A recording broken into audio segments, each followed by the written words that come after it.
പറയേണ്ടുന്ന കാര്യങ്ങൾ ഏറെക്കുറെല്ലാം ഇവിടെ വളരെ വിശദമായിട്ട് തന്നെ ഉദ്ഘാടക പ്രഭാഷണത്തിൽ വരികയുണ്ടായി.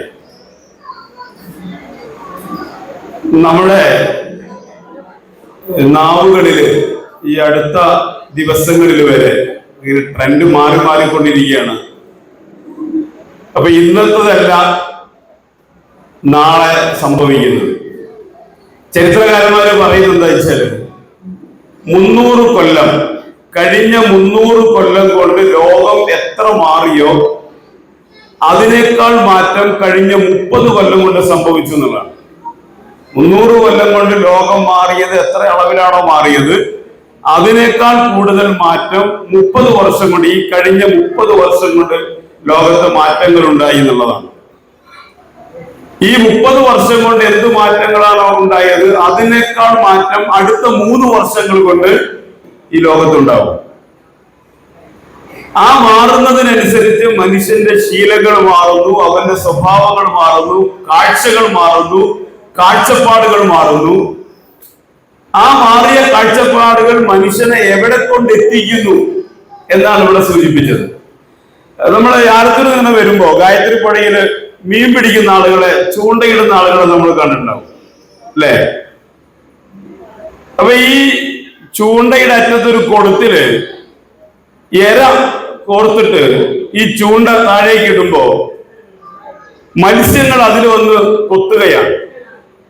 യഥാർത്ഥത്തിൽ ആ മത്സ്യങ്ങൾക്ക് കഴിക്കാൻ യഥേഷ്ടമായ ആഹാരം ആ പുഴയിലുണ്ട്.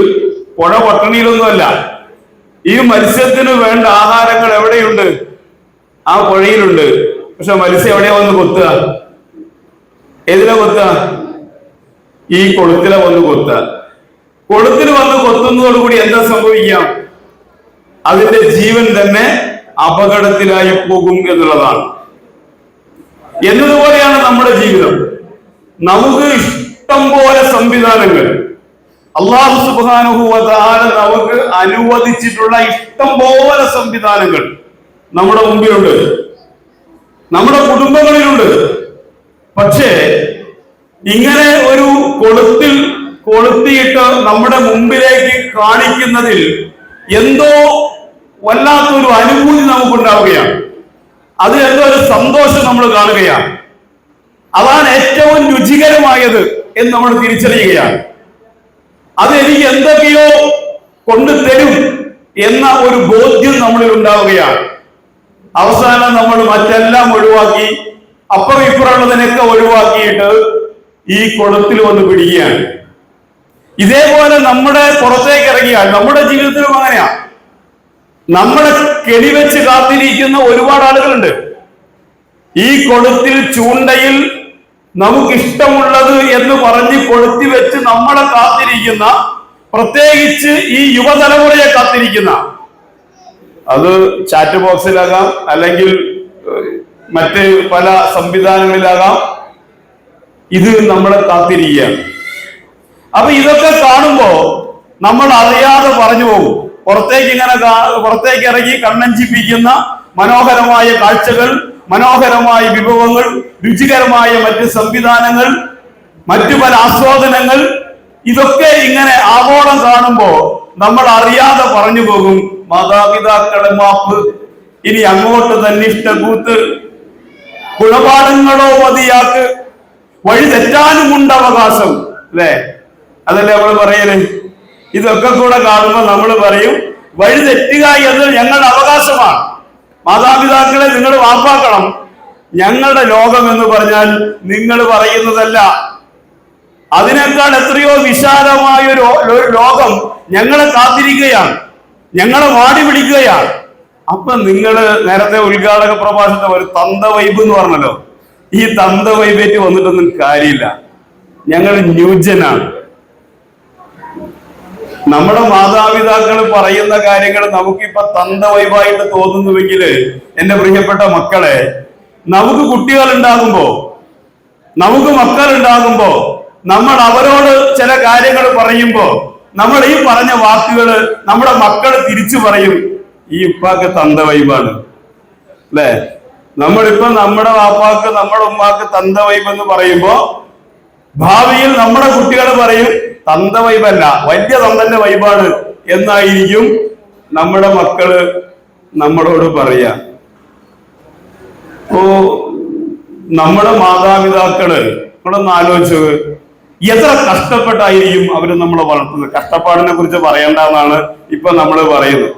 എത്ര കഷ്ടപ്പെട്ടാണ് ഞാൻ 10 മാസം നിന്നെ കൊണ്ടു നടന്നത് എന്ന് പറയുമ്പോ മക്കൾ തിരിച്ചു പറയുന്നത് ആ കഷ്ടപ്പാടിനെ കുറിച്ച് പറയണ്ട, അതിനേക്കാൾ കഷ്ടപ്പെട്ടിട്ടാണ് 10 മാസം ഞാൻ അതിനകത്ത് കിടന്നത് എന്ന് പറയുന്നവരാണ് നമ്മൾ. അപ്പൊ കഷ്ടപ്പാട് ആർക്കായിരുന്നു? മാതാക്കൾക്കോ നമുക്കോ? 10 മാസം ആ വയറ്റിനുള്ളിൽ തന്നെ പിടിച്ച് കിടത്തിയിട്ട് ഈ മനോഹരമായ ലോകത്തേക്കൊന്ന് വന്ന് ഈ വാട്സപ്പിലും ഈ ഫേസ്ബുക്കിലും ഈ ഇൻസ്റ്റയിലും ഒക്കെ ഇങ്ങനെ കളിക്കാൻ സമ്മതിക്കാതെ 10 മാസം ആ വയറ്റില് എന്നിങ്ങനെ കുടുങ്ങി കിടത്തിയിട്ട് അതിന്റെ ഒരു അവസ്ഥയൊന്നും പറയേണ്ടതില്ല എന്നാണ് പലപ്പോഴും നമ്മുടെ ഒരു അപരാധി എന്ന് പറയുന്നത്. പ്രിയപ്പെട്ടവരെ, നമ്മൾ കുറച്ചിങ്ങനെ മുന്നോട്ട് പോകുമ്പോ നമുക്കൊരു തിരിച്ചറിവുണ്ടാകും. ആ തിരിച്ചറിവ് നമുക്കുണ്ടാകുമ്പോ തിരിച്ചു നടക്കാൻ കഴിയുന്ന ഒരകലത്തിലേ നമ്മൾ പോകാവൂ. നമ്മുടെ ഈ ആളുകൾ പറയാറുണ്ട്, നിങ്ങൾക്ക് മുന്നോട്ട് സഞ്ചരിക്കാം, പക്ഷെ സഞ്ചരിക്കുന്ന വഴി ശരിയല്ല എന്ന് നിങ്ങൾക്ക് ബോധ്യമായാൽ ഉടനെ നിങ്ങൾ റിട്ടേൺ അടിക്കണം, ഉടനെ യൂട്ടേൺ അടിക്കണം. അല്ലെങ്കിൽ എന്താ സംഭവിക്കുക? ശരിയല്ല എന്ന് മനസ്സിലാക്കിയിട്ട് പിന്നെയും നിങ്ങൾ എത്ര പോകുന്നുണ്ടോ അത്രയും ദൂരം നിങ്ങൾ എന്ത് ചെയ്യേണ്ടി വരും? അത്രയും ദൂരം തിരിച്ചു നടക്കേണ്ടി വരും. അപ്പൊ ഒരു 10 അടി മുന്നോട്ട് പോയാൽ, അല്ലെങ്കിൽ 1 മീറ്റർ മുന്നോട്ട് പോയാൽ, 2 കിലോമീറ്റർ മുന്നോട്ട് പോയാൽ എന്റെ വഴി തെറ്റിയിരിക്കുന്നു എന്ന് മനസ്സിലായി കഴിഞ്ഞാൽ പിന്നെയും മുന്നോട്ട് പോകാൻ ശ്രമിക്കരുത്. അപ്പൊ നമ്മൾ യൂട്ടേൺ അടിക്കണം. അല്ലെങ്കിൽ എത്ര നമ്മൾ അങ്ങോട്ട് പോകുന്നോ അത്രയും നമ്മൾ പിന്നീട് തിരിച്ചു നടക്കേണ്ടി വരും എന്ന തിരിച്ചറിവ് നമുക്കുണ്ടാകണം. അറിവുകൾ നമുക്കിന്ന് ഈ കാലഘട്ടത്തിൽ ആഗോളം ലഭിക്കുന്നുണ്ട്. അറിവുകൾ ഇന്ന് വിരൽത്തുമ്പിലാണ്. വിരൽത്തുമ്പിലാണ് നമ്മുടെ അറിവുകൾ എന്ന് പറയുന്നത്. പണ്ടത്തെ പോലെ ദിവസങ്ങൾ കുത്തിയിരുന്ന് പഠിക്കേണ്ട കാര്യമില്ല. ഈ കഴിഞ്ഞ ദിവസം നമ്മുടെ സ്കൂളിലെ കുട്ടികള് ഒരു വിഷയം പറയണ്ടായി. പഠിക്കാൻ വേണ്ടി പറഞ്ഞപ്പോ അവര് പറയുന്നത്, സാറേ അത് പഠിക്കേണ്ട കാര്യമൊന്നുമില്ല, തലേ ദിവസം സൈലത്തിന്റെ യൂട്യൂബിൽ കയറിയ നാളത്തെ ക്വസ്റ്റ്യൻ പേപ്പർ കിട്ടും എന്നാണ് അവര് പറയുന്നത്. ഇപ്പൊ നിങ്ങൾ കേട്ടില്ലേ? നാളത്തെ ക്വസ്റ്റ്യൻ പേപ്പർ എന്തിനത്ര കഷ്ടപ്പെട്ട് പഠിക്കുന്നത്? നാളെ നടക്കുന്ന പരീക്ഷയുടെ ക്വസ്റ്റ്യൻ പേപ്പർ തലേ ദിവസം രാത്രി യൂട്യൂബിൽ വരികയാണ്, സോഷ്യൽ മീഡിയയിൽ വരികയാണ്. പിന്നെ എന്തിനാ ഇത്ര കഷ്ടപ്പെട്ട് പഠിക്കുന്നത് എന്നാണ് അവർ പറയുന്നത്. പണ്ട് നമ്മൾ ഓരോ കാര്യങ്ങൾ, ഓരോ അറിവുകൾ എത്ര കഷ്ടപ്പെട്ടാണ് സ്വായത്തമാക്കിയത്. ഒരു വേർഡിന്റെ മീനിങ് നമുക്ക് കിട്ടണമെങ്കിൽ ഡിക്ഷണറി പോയി തിരയണം. ഇനി നമുക്കതിന്റെ ആവശ്യമില്ല, ചാറ്റ് ജിപിടിയോട് ചോദിച്ചാൽ മതി. ഈ അടുത്ത് ഒരു അധ്യാപകൻ ഒരു ടോപ്പിക് ക്ലാസ്സിലെടുക്കാൻ വേണ്ടി AI-യോട് ചോദിച്ചു. ഇപ്പൊ ഈ കഴിഞ്ഞ വെക്കേഷൻ ട്രെയിനിങ്ങില് അധ്യാപകർക്ക് AI ട്രെയിനിങ് കൊടുത്തിരുന്നു. അപ്പൊ ഈ ട്രെയിനിങ് കിട്ടിയ ഒരു അധ്യാപകൻ, ഞാനല്ല കേട്ടോ, ഞാനാണ് കരുതരുത്, ഒരു പ്രോബ്ലം പഠിപ്പിക്കാൻ വേണ്ടി ഈ AI-നോട് ചോദിച്ചിട്ട് ക്ലാസ്സിലേക്ക് ആ ടോപ്പിക് കൊണ്ട് പോവുകയാണ്. ഇതിങ്ങനെ വിശദീകരിച്ച ഉടനെ വായിക്കുന്ന ഒരു കുട്ടി എഴുന്നേറ്റ് പറഞ്ഞു, സാറേ ഇത് ചാറ്റ് GPT തന്നതല്ലേ എന്ന് ചോദിച്ചു. കാരണം ഇതെല്ലാം അങ്ങനെയാണ്, നമ്മൾ പഠിപ്പിക്കൊന്നും വേണ്ട. മക്കൾ നമ്മളെക്കാൾ വലിയ 1-ാം ക്ലാസ്സിൽ പഠിപ്പിച്ച ടീച്ചർ ഇപ്പോഴും എന്താണ്? 1-ാം ക്ലാസ്സിൽ പഠിപ്പിച്ച ടീച്ചർ ഇപ്പോഴും 1-ാം ക്ലാസ്സിലാ. പക്ഷെ ആ 1-ാം ക്ലാസ്സിൽ പഠിച്ച കുട്ടികളോ എത്രയോ ഉയരങ്ങൾ കീഴടക്കി. അറിവിന്റെ വിസ്മയകരമായ ലോകത്തിലൂടെ നമ്മൾ സഞ്ചരിക്കുമ്പോൾ നമുക്ക് ചില തിരിച്ചറിവുകൾ ഉണ്ടാകണം. ആ തിരിച്ചറിവുകൾ നമുക്ക് ലഭിക്കുന്നത് നമ്മുടെ മാതാവിന്റെ വഴികളിലാണ്. നിങ്ങളുടെ മാതാവിന്റെ മടിത്തട്ടിലാണ് നിങ്ങളുടെ സ്വർഗം എന്ന് പറയുമ്പോ ആ സ്വർഗത്തിലേക്കുള്ള വഴി, ആ സ്വർഗത്തിലേക്കുള്ള വെളിച്ചം നിങ്ങളുടെ ക്ലാസ് റൂമുകളിലോ നിങ്ങളുടെ ചാറ്റ് ബോക്സിലോ അല്ലെങ്കിൽ നേരത്തെ ഇവിടെ പരാമർശിക്കപ്പെട്ടവിടെയോ അല്ല. നിങ്ങളുടെ സ്വർഗത്തിലേക്കുള്ള വഴി എന്ന് പറയുന്നത്, ഇത് സ്വർഗത്തെ കുറിച്ചുള്ള പരിശുദ്ധ ഖുർആനിന്റെ പരാമർശങ്ങൾ നമ്മൾ നോക്കിയാല് പാരത്രികമായ ലോകത്ത് അഥവാ മരണാനന്തര ജീവിതത്തിൽ ലഭിക്കുന്ന ഒരു സ്വർഗത്തെ കുറിച്ച് മാത്രമല്ല, ദുനിയാവില് സന്തോഷവും സമാധാനവും സുഖവും ഇല്ലാതെ മരിച്ചതിന് ശേഷം കിട്ടിയിട്ട് കാര്യമുണ്ടോ? ദുനിയാവിലല്ല അതൊക്കെ വേണ്ടത്. അപ്പൊ സ്വർഗം ഈ ജീവിതത്തിൽ തന്നെ ഉണ്ട്. ഈ ജീവിതത്തിൽ തന്നെ സ്വർഗീയമായ സുഖാസ്വാദനങ്ങൾ നമുക്ക് ലഭിക്കും. അതെവിടെ കിട്ടാം? അത് കിട്ടുന്നത് നമ്മുടെ കുടുംബത്തിലാണ്, നമ്മുടെ മാതാക്കളുടെ, നമ്മുടെ ഉപ്പമാരുടെ മടിത്തട്ടിലാണ് എന്ന് നമുക്ക് എപ്പോൾ തിരിച്ചറിവുണ്ടാകുന്നോ ആ തിരിച്ചറിവാണ് നമ്മുടെ ജീവിതത്തിന്റെ വെളിച്ചമെന്ന് പറയുന്നത്. അല്ലാതെ മാതാപിതാക്കളോട് മാപ്പ് ചോദിച്ചിട്ട് നമ്മുടെ തന്നിഷ്ടത്തിന് പോകാനുള്ളതല്ല. ഒരു മാതാവും ഒരു പിതാവും തന്റെ മകൻ പ്രയാസപ്പെടണം, കഷ്ടപ്പെടണം എന്ന് ചിന്തിക്കില്ല. എല്ലാ മാതാക്കളും എല്ലാ പിതാക്കളും മക്കളുടെ മനോഹരമായ ഭാവിയെ സ്വപ്നം കാണുന്നവരാണ്. അവർ നിങ്ങൾക്ക് എന്തെങ്കിലും നിയന്ത്രണങ്ങൾ വെക്കുന്നുവെങ്കിൽ അത് നിങ്ങളെ കൂച്ചുവിലങ്ങാനുള്ളതല്ല, നിങ്ങൾക്ക് കൂടുതൽ സ്വാതന്ത്ര്യം അനുവദിക്കുന്നതിന് വേണ്ടിയാണ്. നിങ്ങൾക്ക് എന്തെങ്കിലും തരത്തിലുള്ള ഉപദേശങ്ങൾ നൽകുന്നുവെങ്കിൽ അത് നിങ്ങളെ സമ്മർദ്ദത്തിലാക്കാനല്ല, മറിച്ച് നിങ്ങളുടെ ഭാവിയെ ശോഭനമാക്കുന്നതിന് വേണ്ടിയാണ് എന്ന് നമ്മൾ തിരിച്ചറിയണം.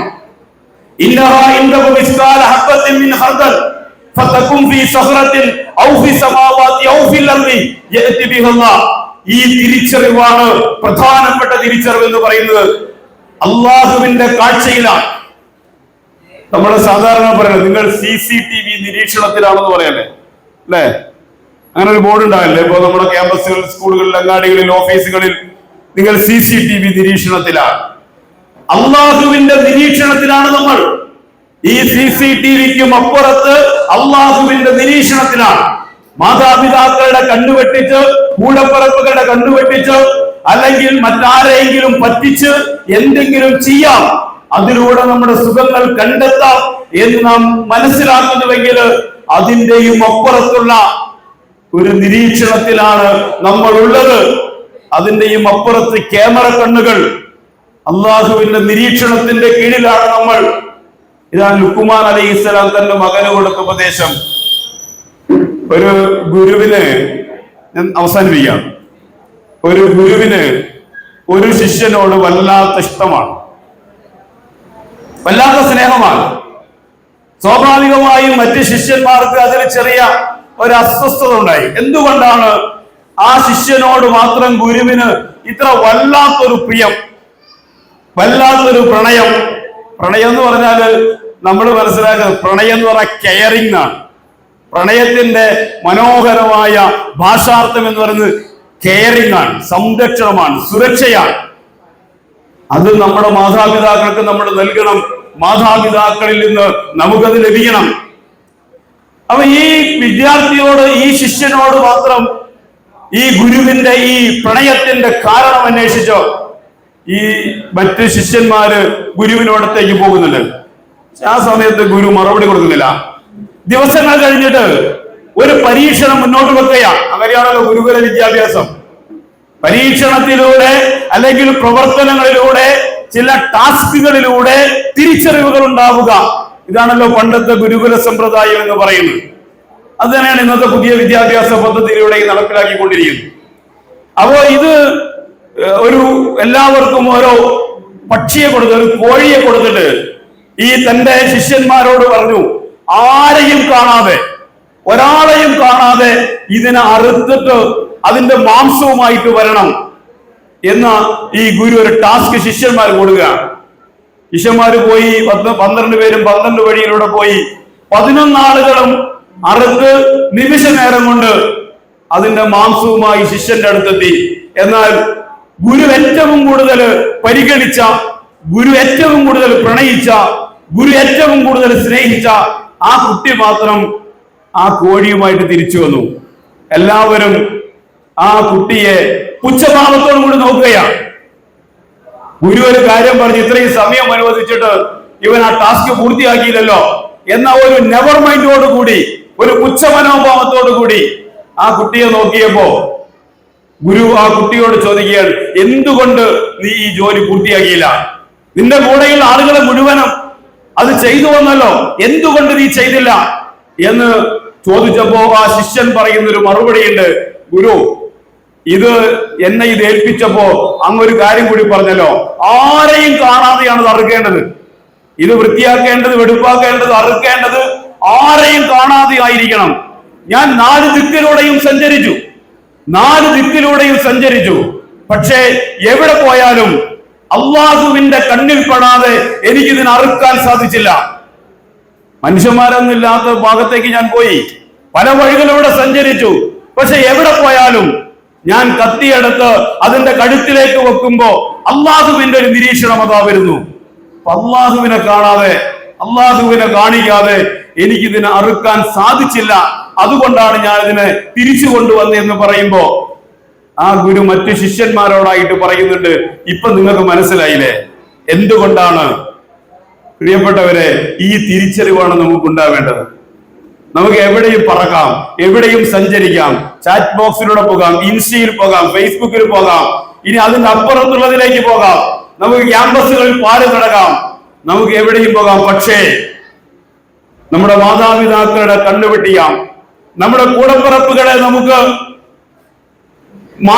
അവരെ പറ്റിക്കാൻ നമുക്ക് സാധിക്കും, നമ്മുടെ അധ്യാപകന്മാരെ നമുക്ക് പെടുത്താൻ സാധിക്കും. പക്ഷേ അതിന്റെയും അപ്പുറത്ത് നമ്മളെ നിരീക്ഷിക്കുന്ന, നമ്മളെ വീക്ഷിച്ചുകൊണ്ടിരിക്കുന്ന അള്ളാഹുവിന്റെ കണ്ണുകള് നമ്മുടെ മുഖത്തേക്ക്, നമ്മുടെ നേരേക്ക് തിരിച്ചു വെച്ചിരിക്കുന്നു എന്ന തിരിച്ചറിവ് നമുക്കുണ്ടാകണം. ആ തിരിച്ചറിവാണ് നമ്മുടെ ജീവിത വിജയത്തിന്റെ ആധാരം എന്ന് പറയുന്നത്, നമ്മുടെ കുടുംബ ജീവിതത്തിന്റെ മനോഹാരിത എന്ന് പറയുന്നത്.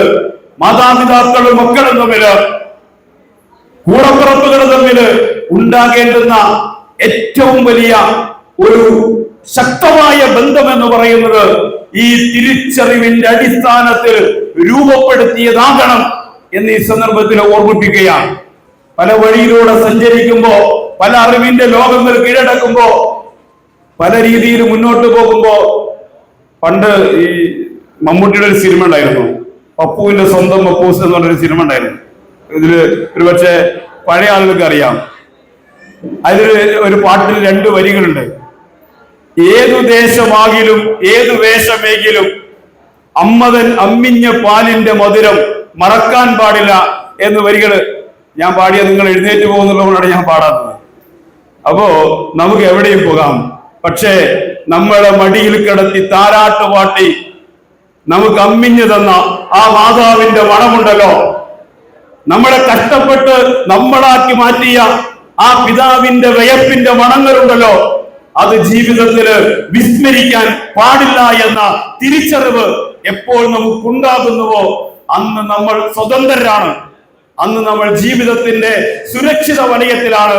ഒരാൾക്കും ഒരു ചൂണ്ടയും മുന്നോട്ട് വെച്ച്, ഒരു കൊടുത്ത് അതിൽ നമ്മളെ ആകർഷിക്കുന്ന വിഭവങ്ങൾ വെച്ച് നമ്മളെ കൊത്തിവലിക്കാൻ, നമ്മളെ പിടിച്ചെടുക്കാൻ കഴിയില്ല. ആ അമ്മയുടെ ചൂടും ആ ഉപ്പയുടെ വിയർപ്പിന്റെ ഗന്ധവും നമ്മളിൽ ഉള്ളിടത്തോളം കാലം നമുക്ക് ധൈര്യമായി മുന്നോട്ട് പോകാം. പടച്ച റബ്ബ് നമ്മെ അനുഗ്രഹിക്കുമാറാവട്ടെ. വാഹു ദഅ്വാനാ അൽഹംദുലില്ലാഹി റബ്ബിൽ ആലമീൻ. അസ്സലാമു അലൈക്കും വറഹ്മത്തുള്ളാഹി തആല വബറകാതുഹു.